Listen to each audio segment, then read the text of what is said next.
Dustbin के पास एक भिखारी हर रोज बैठकर भीख मांग। राह चलते लोग उसे बहुत गरीब समझते और उसका मजाक उड़ाते, लेकिन उन बेवकूफ लोगों को क्या पता था कि वह लड़का किसका बेटा है। बहुत सालों पहले एक सुंदर से गांव में एक बड़ा सा घर था जहां हर तरफ हीरे और सोना बिखरा था। वहां के मालिक थे राजू यादव। वह एक बहुत बड़े बिजनेसमैन थे जिनकी शहर में बहुत सारी फैक्ट्रियां थीं जहां हजारों लाखों लोग काम करते थे। राजू अमीर होने के साथ घमंडी भी था। न उसे गरीब लोग पसंद थे और न उनके कपड़े। राजू को अपनी अमीरी का बहुत घमंड था, लेकिन वहीं उसका बेटा अयान एक साधारण लड़का था। वह गरीब बच्चों के साथ खेलता और बहुत मजे करता। लेकिन एक दिन अयान के पिता को यह सब पता चल गया। एक सुबह उसके पिता ने गुस्से में उसे समझाया, लेकिन अयान समझने का नाम ही नहीं ले रहा था। गुस्से में उसके पिता ने अपने ही बेटे को मारकर बेहोश किया और गाड़ी में भरकर एक कूड़ेदान के पास फेंक आया। अयान जब होश में आया तो उसकी याददाश्त जा चुकी थी। न उसे उसके दोस्त याद थे और न माता पिता थे। एक दिन अयान हमेशा की तरह बैठा भीख मांग रहा था। तभी वहां से एक जादूगरनी अपने झाड़ू पर उड़ते हुए जा रही थी। अचानक उसके झाड़ू से एक जादुई चीज गिर गई। वह चीज सीधे अयान के सामने गिरी। अयान हैरान रह गया। अरे ये क्या है? तभी वह चीज चमकने लगी। मांगो, क्या मांगना है? मैं हर विश पूरी करती हूँ। अयान समझ गया,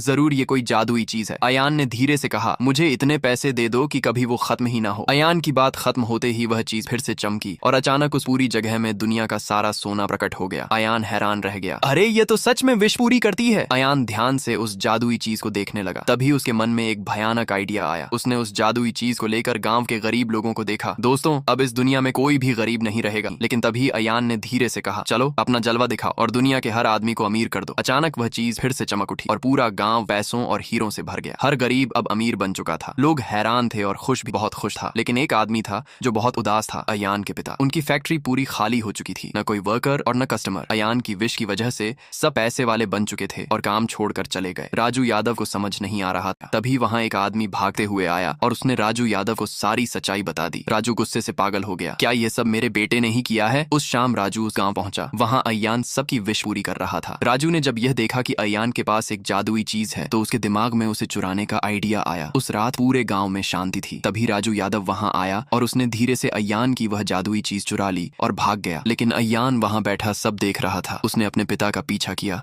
और दोनों एक सुनसान जगह पहुंचे। उसके पापा जोर जोर से मुस्कुराए। अब मैं पूरी दुनिया के लोगों को अपना गुलाम बना लूंगा। लेकिन तभी पीछे से आवाज आई, मेरे रहते हुए आप ऐसा नहीं कर सकते। राजू यादव और अयान दोनों एक दूसरे के जान के दुश्मन बन गए। जैसे ही वह लड़ने वाले थे वहां वही चुड़ैल आ गई और गुस्से से बोली, यह जादुई लैंप मेरा है, ये तुम्हारे पास कैसे आया? तभी अयान की आवाज आई, इनकी कोई गलती नहीं, मैंने ही इसका इस्तेमाल करके हर गरीब को अमीर बनाया। अगर सजा देनी है तो मुझे दो। राजू चौंक गया। तभी वह आत्मा मुस्कुराई, तुम चाहते तो तुम खुद के लिए कुछ मांग सकते थे, लेकिन तुमने गांव के गरीबों की मदद की।